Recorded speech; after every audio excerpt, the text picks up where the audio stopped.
ಮೀಸೆ ಎಲ್ಲ ಹೊಟ್ಟೋಗಿದೆ, ಮೀಸೆ ಇಲ್ಲ. ಎಲ್ಲ ಕಡೆ ಕರ್ನಾಟಕದಲ್ಲಿ ಮಾಡಿದ್ವಿ. ಇಂಡಿಯಾದಲ್ಲೂ ಥ್ರೂಔಟ್ ಇಂಡಿಯಾ ನಾವು ಆ್ಯಕ್ಚುಲಿ ಮೊಬೈಲ್ ವರ್ಕ್ ಮಾಡೋದು, ಹೋಗಿ ಮಾಡೋದು, ಕರೆಸ್ತಾರೆ ವಿತ್ ಪ್ರಾಪರ್ ಡಾಕ್ಯುಮೆಂಟ್ ಅವ್ರು ನಮ್ಗೆ ತೋರಿಸಿದ್ರೆ ಮಾತ್ರ ಮಾಡ್ತೀವಿ, ಇಲ್ಲ ಅಂದ್ರೆ ಮಾಡಲ್ಲ. ನೋಡ್ತಾ ಇದೆ, ವಾಚ್ ಮಾಡ್ತಾ ಇರೋ ಥರ. ಆ ಪ್ರಾಣಿಗೆ ನೀವು ಟೈಗರ್ಗೆ ಹೋದಾಗ ಟೈಗರಲ್ಲೂ ನಿಮಗೆ ಅದೇ ಭಂಗಿ ಇರುತ್ತೆ. ಭದ್ರಾ ಟೈಗರ್ ರಿಸರ್ವ್ ಅಲ್ಲಿ ಮಾಡಿದ್ದೀವಿ. ಸುಮಾರು ಕಡೆ ಮಾಡಿ. ಬಟ್ ಅತಿ ಹೆಚ್ಚು ಮಾಡಿ ಆರ್ಮಿಗೆ ಹೆಚ್ಚು ಮೀಟ್ ಏನಿರುತ್ತೆ ಅದನ್ನ ಸಪ್ರೇಷನ್ ಮಾಡಿ ಸ್ಕಿನ್ ತೆಗೆದು ಬರೋಕ್ಕೆ 24 hours ಟೈಮ್ ಒಳಗೆ ಸ್ಕಿನ್ ಪ್ರಿಸರ್ವ್ ಮಾಡಬೇಕು. ಸ್ಕಿನ್ನನ್ನು ಪ್ರಿಸರ್ವ್ ಮಾಡಬೇಕು ಅವರು. ಒಳಗಡೆ ಮೀಟ್ ಪ್ರಿಸರ್ವ್ ಮಾಡಬೇಕು, ಪ್ರಿಸರ್ವ್ ಮಾಡಬೇಕು ಅವ್ರು ಆ್ಯಕ್ಚುಲಿ ಸಪ್ರೇಷನ್ ಮಾಡಿ. ಆಮೇಲೆ ಪ್ರೊಸೆಸಿಂಗ್ ಇರ್ತದೆ ಕೆಲವೊಂದು, ಅದನ್ನ ನಾವು ಇಲ್ಲಿ ಹೇಳೋಕ್ಕಾಗಿಲ್ಲ, ಹೇಳೋದಿಲ್ಲ. ಅದನ್ನ ಎನಿ ಸ್ಕಲ್ ಬೋನ್ ಪರ್ಟಿಕ್ಯುಲರ್ ಆಗಿ ಹೇಳೋದು ನಿಮಗೆ, ವಿತೌಟ್ ಸ್ಕಿನ್ ಆರ್ ಹೇರ್ ಆ ಬೋನ್ಸನ್ನು ಆಲ್ಮೋಸ್ಟ್ ಅದನ್ನ ಇಡ್ಬೋದು, ಕೆಮಿಕಲ್ ಇಲ್ಲದೇ ಇಡ್ಬೋದು. ಆವಾಗ ಬ್ರಿಟಿಷ್ ಕಾಲದಲ್ಲಿ ಇದು ಒಂದು ಲಯನ್, ಇದು ಬಾಡಿ ಸ್ಟ್ರಕ್ಚರ್ ಹೆಂಗೆ ಮಾಡ್ತಾ ಇದ್ರು ಅಂದರೆ ಮೇಡಮ್, ಲಯನ್ ಹೆಂಗಿದೆ, ನಿಂತಾಗ ಹೆಂಗಿರುತ್ತೆ, ಕೂತ್ರೆ ಹೇಗಿರುತ್ತೆ, ಓಡಬೇಕಾದ್ರೆ ಭಂಗಿ ಹೇಗಿರುತ್ತೆ, ಪ್ರತಿಯೊಂದನ್ನು ನೋಡಿಕೊಂಡು ಅವರು ಮ್ಯಾನುಫ್ಯಾಕ್ಚರಿಂಗು ನಿಮ್ಮ ವರ್ಲ್ಡಲ್ಲಿ ಯಾರೂ ಮಾಡಲ್ಲ ಸರ್. ಹಾಗಾಗಿ ಇದ್ರಿರೋದನ್ನು ಉಳಿಸ್ಕೊಳ್ಳಿ ಅಷ್ಟೇ. ಇವಾಗ ಇದೊಂದು ಲೈನ್ ತಗೊಂಡ್ರೆ ಎಷ್ಟು ದಿನ ನಿಮಗೆ ಪ್ರೊಸೆಸ್ ಹಿಡಿಯುತ್ತೆ ಸ್ಟಾರ್ಟಿಂಗಿಂದ ಕೊನೆವರೆಗೂ ಮಾಡಬೇಕು? ಮೇಡಮ್ ನನ್ನ ಪ್ರಕಾರ ಒಂದು 20 days ಹಿಡಿಯುತ್ತೆ ಮೇಡಮ್. ಫಿಶ್ ಅಂತ ಬಂದರೆ ಒಂದೊಂದು ಪದರಗಳಾಗಿರ್ಬೋದು, ಒಂದೊಂದು ಕೋಟೆಡ್ ಆಗಿರ್ಬೋದು, ಅದು ರೆಕ್ಕೆಗಳಾಗಿರ್ಬೋದು, ಅದನ್ನೆಲ್ಲ ಪ್ರೊಟೆಕ್ಟ್ ಮಾಡಬೇಕು, ರೆಸ್ಟೋರೇಷನ್ ಮಾಡಬೇಕು. ನೀವು ಅದೇ ಕಲ್ಲರು ಐಸ್ಗೆ ಎಲ್ಲ ತಕ್ಕಂಗೆ ಮ್ಯಾಚ್ ಆಗಂಗಿರಬೇಕು.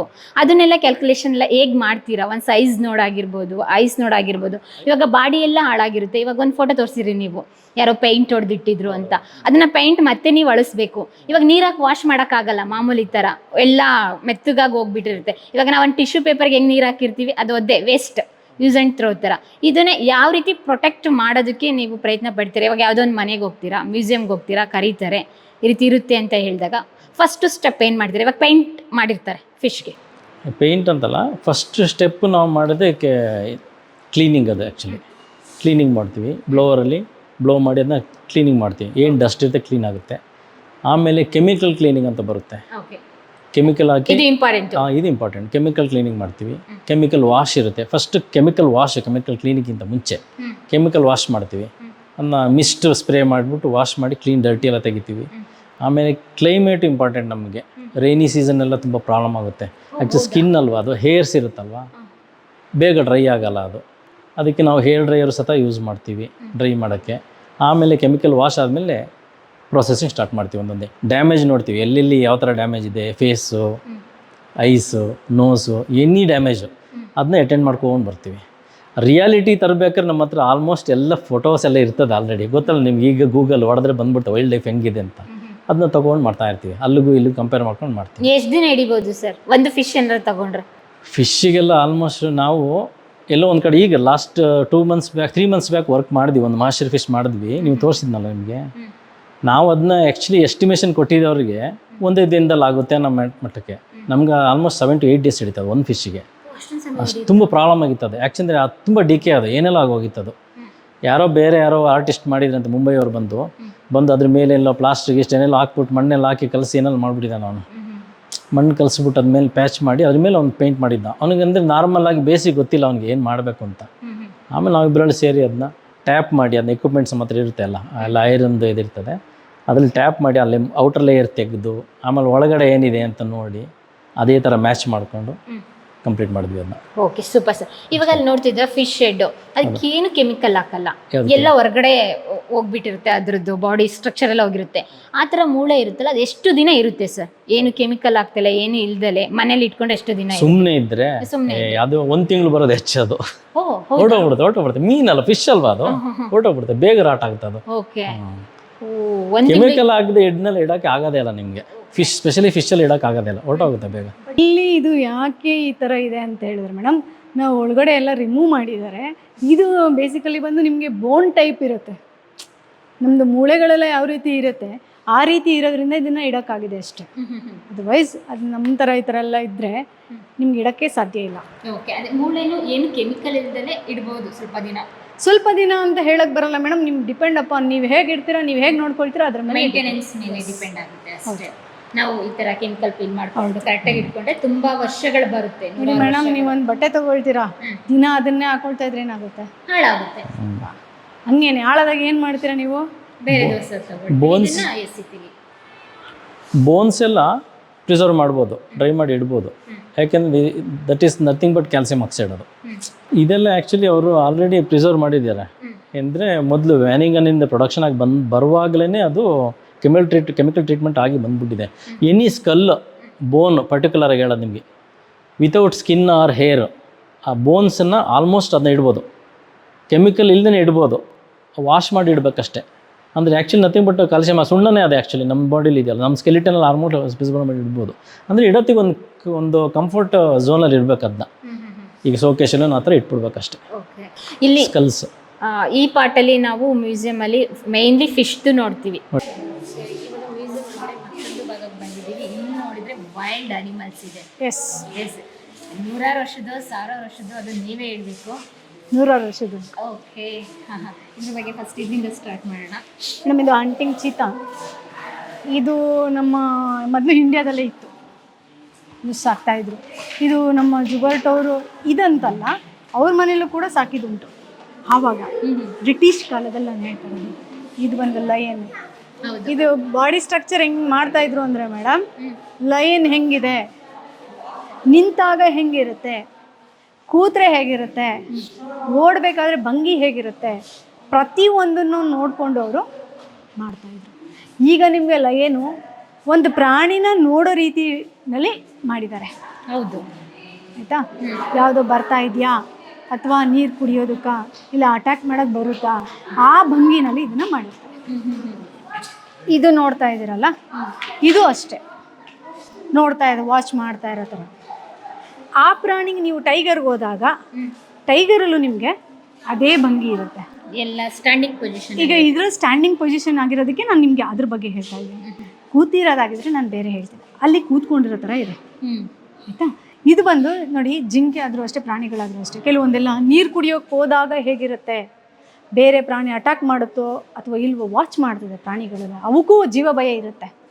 ಹಾಗಾಗಿ ಪ್ರಾಣಿಗಳು ನಿಂತಾಗ ಹೆಂಗಿರುತ್ತೆ, ಕೂತಾಗ ಹೆಂಗಿರುತ್ತೆ, ಅದನ್ನೆಲ್ಲ ನೋಡಿನೇ ಅವರು ಈ ರೀತಿ ಮಾಡ್ತಾಯಿದ್ದಾರೆ. ಲಯನ್, ಟೈಗರ್ನು ಅದೇ ಥರ. ಈಗ ನೀವು ಈ ಥರ ನೋಡ್ತಿರೋದು ಲಯನ್ನು ಸ್ವಲ್ಪ ರೇರು, ನೀವು ಸಾಮಾನ್ಯವಾಗಿ ನಮ್ಮಲ್ಲೆಲ್ಲೂ ಅಷ್ಟು ಕಾಣಕ್ಕೆ ಬರಲ್ಲ. ಅಂದರೆ ಹಂಗೆ ನೋಡೋಕೋದ್ರೆ ಈ ಸೈಜಲ್ಲಿ ಸಿಗೋದೇ ಕಮ್ಮಿ.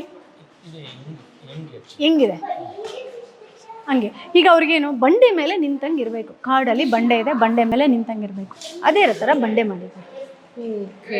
ಇದು ನಿಜವಾದ ಕಲ್ಲಲ್ಲ, ಬಂಡೆ, ಅದೇ ಥರ ಮಾಡಿ ಅದನ್ನು ನಿಲ್ಲಿಸಿರೋದು. ಮೇಡಮ್, ಇವಾಗ ಲಯನ್ ಮತ್ತು ಇದೆಲ್ಲ ತಗೊಂಡಾಗ ಉಗುರುಗಳು ಇಂಪಾರ್ಟೆಂಟ್ ಆಗುತ್ತೆ, ಹಲ್ಲು ಇಂಪಾರ್ಟೆಂಟ್ ಆಗುತ್ತೆ, ಅದೆಲ್ಲ ಒಂದೊಂದು ಮಿಸ್ ಆಗಿರುತ್ತಲ್ಲ, ಅದನ್ನು ಹೇಗೆ ರಿಪ್ಲೇಸ್ಮೆಂಟ್ ಮಾಡ್ತೀರಾ? ಮೇಡಮ್, ಅವರು ಕೆಲವ್ರದ್ದು ಕಳಿಸೋದಕ್ಕಾದರೆ ಅವರು ಹೇಳೋರು ಬೇಕು ಅಂದರೆ ಹಾಕ್ತಾಯಿದ್ರು, ಬೇಡ ಅಂದರೆ ತೆಗಿತಾಯಿದ್ರು, ತೆಗೆದುಬಿಟ್ಟು ಅವ್ರಿಗೆ ರಿಟರ್ನ್ ಕೊಡ್ತಾಯಿದ್ರು. ಗೌರ್ಮೆಂಟ್ ಆದರೆ ಗೌರ್ಮೆಂಟಿಂದ ಬಂದಿದ್ರೆ, ಈಗ ಫಾರೆಸ್ಟ್ ಡಿಪಾರ್ಟ್ಮೆಂಟ್ ಬಂದ ಅವ್ರಿಗೇ ವಾಪಸ್ ಕೊಟ್ಬಿಡ್ತಾಯಿದ್ರು, ಆಯಿತಾ? ಕೆಲವೊಂದು ಹಾಕಿ ನಮ್ಗೆ ಅದು ಇದ್ರೇ ಚೆನ್ನಾಗಿ ಕಾಣುತ್ತೆ ಅನ್ನೋದ್ರೆ ಅವರಿಗೆ ಅದನ್ನು ಫಿಟ್ ಮಾಡಿ ಕೊಡ್ತಾಯಿದ್ರು. ಓಕೆ, ಇವಾಗ ಇಲ್ಲ ಅಂದರೆ ಯಾವ ರೀತಿ ರಿಪ್ಲೇಸ್ಮೆಂಟ್ ಮಾಡ್ತೀರಾ? ನಾವು ಆರ್ಟಿಫಿಷಿಯಲ್, ನಾವು ಬೇಕು ಅಂತ ಹೇಳಿದ್ರೆ ನಾವು ಆರ್ಟಿಫಿಷಿಯಲ್ ಮಾಡಿ ಮೇಡಮ್, ಪ್ರಾಣಿಗಳ ಸತ್ತ ನಂತರ ಎಷ್ಟು ಗಂಟೆಯಲ್ಲಿ ಈ ಥರ ಮಾಡ್ಬೋದು ಮೇಡಮ್? ಎಷ್ಟು ಗಂಟೆ ಅಂತ ಬರಲ್ಲ ಸರ್. ಈಗ ಸತ್ತೋಗಿದೆ, ಯಾವುದೋ ಬ್ಯಾರಡೋನಲ್ಲ ಎಲ್ಲ ಸತ್ತೋಗಿದೆ, ಬರೋಕ್ಕೆ 4 ದಿನ ಆಗುತ್ತೆ, ಏನು ಮಾಡ್ತೀರಾ? ಅದಕ್ಕೆ ಬೇರೆ ಪ್ರೊಸೀಜರ್ ಎಲ್ಲ ಅದು ಇದೆಲ್ಲ ಇರುತ್ತೆ, ಅದನ್ನು ಹೇಳ್ತಾ ಇದ್ರು ಅವರು. ಹಿಂಗೆ ಮಾಡಿದ್ರೆ ತೊಗೊಂಡ್ಬರ್ಬೋದು. ಕೆಲವ್ರು ಏನು ಮಾಡ್ತಾಯಿದ್ರು, ಬರೋ ಅಷ್ಟರಲ್ಲಿ ಕೊಳ್ತೋಗ್ಬಿಡುತ್ತೆ ಅಂದ್ಬಿಟ್ಟು ಅದನ್ನೆಲ್ಲ ರಿಮೂವ್ ಮಾಡಿ ತೊಗೊಂಬರೋರು. ಈಗ ಅದು ಯಾವುದು ಪ್ರೋಸೆಸಿಂಗ್ ಇಲ್ಲದೆ ಇರೋದ್ರಿಂದ ಅದನ್ನು ಮಾಡ್ತಾಯಿಲ್ಲ ಅಷ್ಟೇ. 24 hours ಸ್ಕಿನ್ನ ಸಪ್ರೇಟ್ ಮಾಡಿ ಸ್ಕಿನ್ನ ಇದು ಮಾಡೋಕ್ಕೆ ನಮಗೆ ಮೇನ್ ಇಂಪಾರ್ಟೆಂಟ್ ಬಂದು ಯಾಕೆ ಹೇಳಿದೆ ಗೊತ್ತಾ ಮೇಡಮ್? ಮನುಷ್ಯನ ಚರ್ಮ ಸತ್ತ ಮೇಲೆ ಒಂದು 18 ಗಂಟೆಗಳ ನಂತರ ಊದಕ್ಕೆ ಸ್ಟಾರ್ಟ್ ಆಗುತ್ತೆ body, dead body. Same like ಪ್ರಾಣಿಗಳಿಗಿರುತ್ತೆ. ಬಟ್ ಇದಕ್ಕೆ ಏನು ಇನ್ಸ್ಟ್ರಕ್ಟ್ ಮಾಡ್ತಾರೆ ಅಂದರೆ, ಜಾಸ್ತಿ ಇರುತ್ತೆ, ಅದನ್ನ ತೆಗೆದು ಕಮ್ಮಿ ಇರುತ್ತೆ, ಒಳಗಡೆ ಇರೋದನ್ನ ಮೀಟ್ ಏನಿರುತ್ತೆ ಅದನ್ನ ಸಪ್ರೇಷನ್ ಮಾಡಿ ಸ್ಕಿನ್ ತೆಗೆದು ಬರೋಕ್ಕೆ 24 hours ಟೈಮ್ ಒಳಗೆ ಸ್ಕಿನ್ ಪ್ರಿಸರ್ವ್ ಮಾಡಬೇಕು. ಸ್ಕಿನ್ನ ಪ್ರಿಸರ್ವ್ ಮಾಡಬೇಕು ಅವರು. ಒಳಗಡೆ ಮೀಟ್ ಪ್ರಿಸರ್ವ್ ಮಾಡಬೇಕು, ಸ್ಕಿನ್ನ ಪ್ರಿಸರ್ವ್ ಮಾಡಬೇಕು ಅವ್ರು ಆ್ಯಕ್ಚುಲಿ ಸಪ್ರೇಷನ್ ಮಾಡಿ.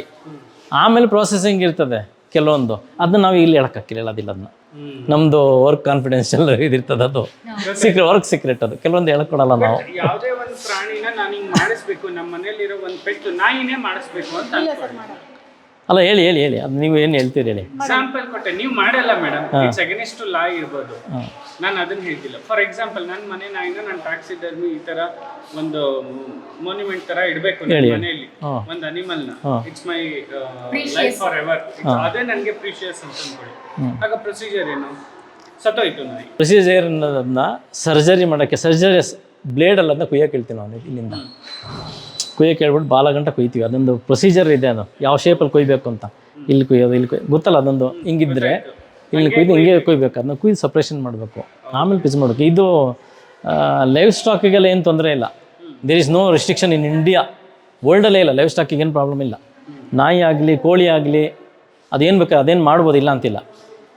ವೈಲ್ಡ್ ಲೈಫದು ಮಾತ್ರ ಪ್ರಾಬ್ಲಮ್ಮು. ವೈಲ್ಡ್ ಲೈಫ್ ನಾವು ಹೊಸದಾಗಿ ಮಾಡೋಂಗಿಲ್ಲ, ಅದನ್ನೇ ಹೇಳ್ತೀನಿ ನಿಮಗೆ. ವೈಲ್ಡ್ ಲೈಫ್ ಮಾಡೋಂಗಿಲ್ಲ ಹೊಸದು. ನಾವೇನಿದ್ರು ಏನು ಮಾಡಿಟ್ಟಿರೋ ಅದನ್ನ ರೆಸ್ಟೋರೇಷನ್ ಮಾಡ್ತೀವಿ. ಮ್ಯಾನುಫ್ಯಾಕ್ಚರಿಂಗು ನಿಮ್ಮ ವರ್ಲ್ಡಲ್ಲಿ ಯಾರೂ ಮಾಡಲ್ಲ ಸರ್. ಹಾಗಾಗಿ ಇದ್ರಿರೋದನ್ನ ಉಳಿಸ್ಕೊಳ್ಳಿ ಅಷ್ಟೇ. ಏನಿದೆ ಅದನ್ನು ಕಾಪಾಡ್ಕೊಳ್ಳಿ.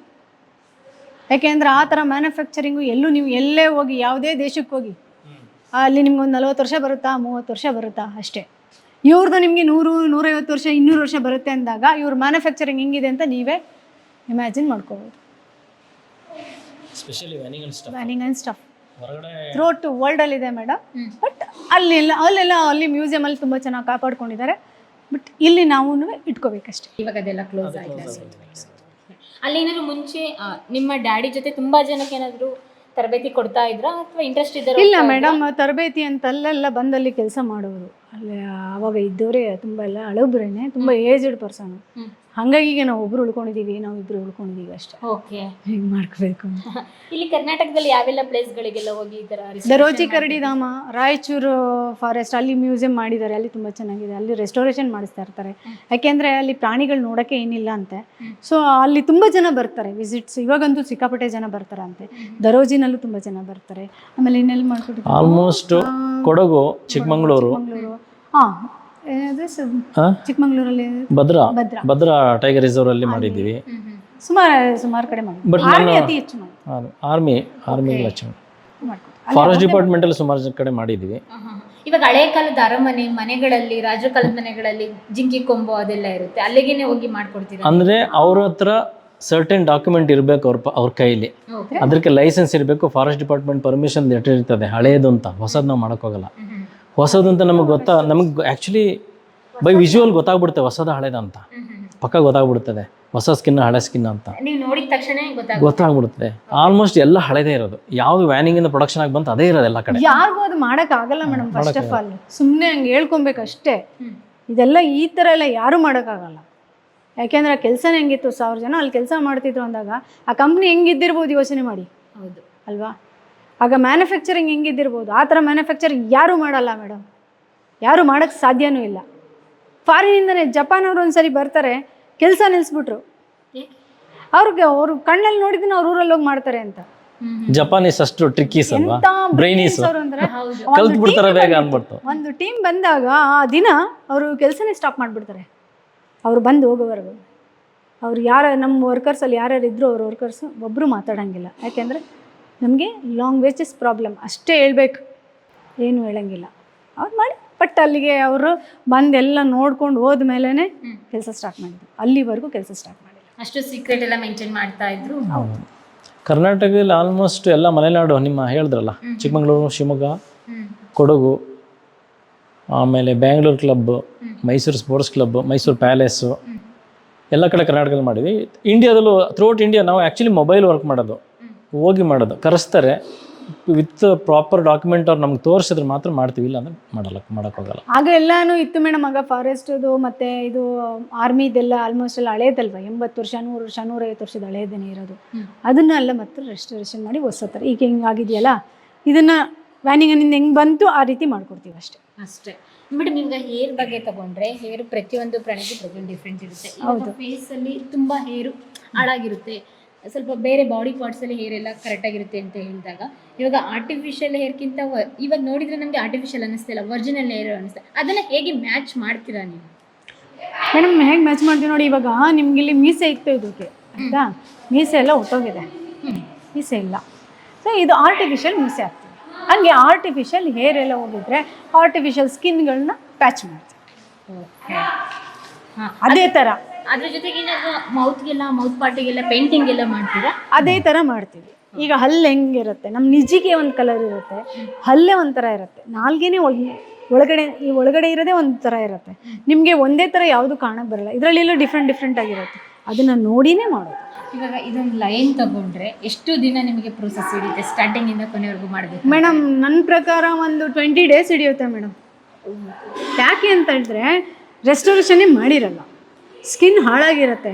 ನಾವು ಈಗ ನೋಡಿದ್ರೆ ನನಗೆ 2-3 ದಿನದ ಕೆಲಸ, 1 ದಿನದ ಕೆಲಸ ಅಂತ ನಾವು ಅಂದ್ಕೊಳ್ತೀವಿ ಅಷ್ಟೇ. ಅದು ಓಪನ್ ಮಾಡಿದಾಗ್ಲೇ ಅದು ಎಷ್ಟು ದಿನದ ಕೆಲಸ ಅಂತ ಗೊತ್ತಾಗೋದು. ಪ್ರಿಯ ವೀಕ್ಷಕರೇ, ನಾವು ತೋರಿಸುತ್ತಿರುವ ಇತಿಹಾಸದ ಕಥೆಗಳು ಕನ್ನಡದ ಕಲೆ, ಸಾಹಿತ್ಯ, ಸಂಸ್ಕೃತಿ, ಜನಜೀವನ, ಇತಿಹಾಸ ಸೃಷ್ಟಿಸಿದ ಜನಸಾಮಾನ್ಯರ ಅಸಾಮಾನ್ಯ ಕಥೆಗಳು ನಿಮಗೆ ಇಷ್ಟ ಆಗಿದ್ಯಾ? ಹಾಗಿದ್ರೆ ವಿಡಿಯೋ ನೋಡಿ ಸುಮ್ಮನಾಗ್ಬೇಡಿ, ಶೇರ್ ಮಾಡಿ, ಸಪೋರ್ಟ್ ಮಾಡಿ, ನಮ್ಮೊಂದಿಗೆ ಜೊತೆಯಾಗಿ. ಇದು ನೀವೇ ಬೆಳೆಸಿದ ನಿಮ್ಮ ನೆಚ್ಚಿನ ಡಿಜಿಟಲ್ ಮಾಧ್ಯಮ. ಇನ್ಮುಂದೆ ನಿಮಗಾಗಿ ಇನ್ನಷ್ಟು ವಿನೂತನ ಶೈಲಿಯಲ್ಲಿ ಬರಲಿದೆ. ನೈತಿಕ ಬೆಂಬಲದ ಜೊತೆಗೆ ಆರ್ಥಿಕ ಬೆಂಬಲ ನೀಡಿ. ನಿಮ್ಮ ಬೆಂಬಲವೇ ನಮಗೆ ಪ್ರೇರಣೆ, ಸ್ಫೂರ್ತಿ ಕೂಡ. ನಿಮ್ಮ ಬೆಂಬಲದೊಂದಿಗೆ ನಮ್ಮ ಪಯಣ ಮುಂದುವರಿಯುತ್ತಿದೆ. ಸಾಮಾಜಿಕ ಬದಲಾವಣೆಗೆ ಜೊತೆಯಾಗಿ ನಮ್ಮ ಮುಂದಿನ ಪೀಳಿಗೆಗೆ ಕರ್ನಾಟಕದ ಇತಿಹಾಸ ಉಳಿಸೋಣ.